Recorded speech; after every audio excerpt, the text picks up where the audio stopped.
Hi there, Scorpio. Thank you for joining me for your monthly forecast for October. This month begins with the Sun located in a very private part of your scope, a reflective area. And you may have found yourself, even before the start of this month, looking back over what's happened over the last 12 months. And that trend can continue through to the 22nd of October. But there is, on the 5th, a new moon. And new moons are usually an opportunity to celebrate, joining together the more emotional and the more driven parts of our personalities. But this one is quite complex because your co-ruler Pluto is squaring up with the new moon, but also there is in a T-square Uranus, the most restless influence on the zodiac. And I think you could find yourself being a little bit on edge towards the end of week one, but not really knowing why this is.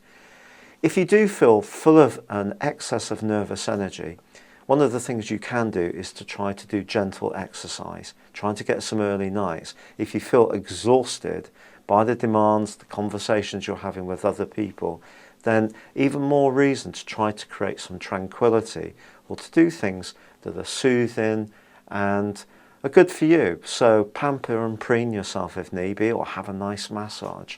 Take up Tai Chi or go to a yoga class. All these things can be very good.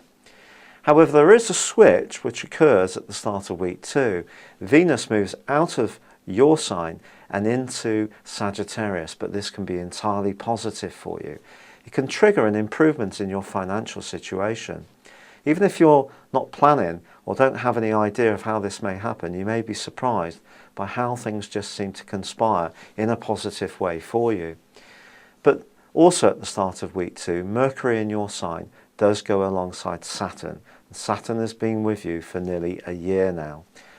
Now, Saturn is a very strict influence, and over the last 12 months, you've probably realised not everything in your life has run quite as sweetly as you would like. There may have been a limitation on energy, on money. You may have lost some people in your life. You may have had to get by with less. But what Saturn's teaching you is that you can get by with less, and you need to make your life as simple as possible so that it is just focused on the essential elements. So when you're thinking about the creative streams that you've got or ideas you have, which is Mercury in your own sign, Saturn is saying to you, don't get caught up with all the fripperies. Keep it simple, stupid. Focus it down as narrowly as possible. You may feel for a few days that you're really up against it, and this could be a frustrating feeling, but keep the faith. On the 15th, Mars, your ruler, is also on the move, but it moves into an entirely more positive area, the 11th solar house. And this can give your social situation a little bit of a buzz in the next 6 weeks. If you're interested in watching or playing sport, this too can see you wanting to get more involved in the collective that involves other people. But you don't necessarily have to compromise your individuality here. Unfortunately though, Mars does go opposite Neptune to begin with. So when it comes to long-term hopes, those kind of dreamy hopes that we all have for one day, I really want to do this, that kind of stuff, you have to be a little bit careful. Neptune can throw some confusion, some trickery into the mix, especially if you're interfacing with someone else. As far as your love life is concerned, for 9 days from the 15th, things may not be very clear. In fact, they may be very confused.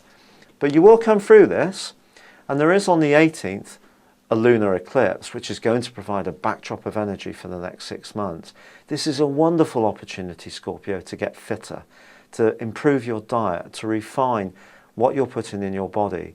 The cleaner, the more natural it is, the better you will prosper. So if you do have a lot of processed foods, or a lot of bulk and starch, or you don't have very much fruit and veg, or you don't do very much exercise, this is your brilliant window of opportunity to make a massive change.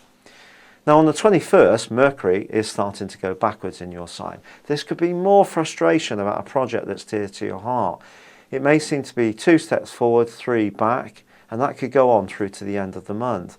But be philosophical about this, because when this type of thing happens, sometimes when we get to the end of the process and we look back, we can realise that the thing we were really yearning for that didn't happen, well, it was meant to be, and something else came along in its place, which actually was more appropriate.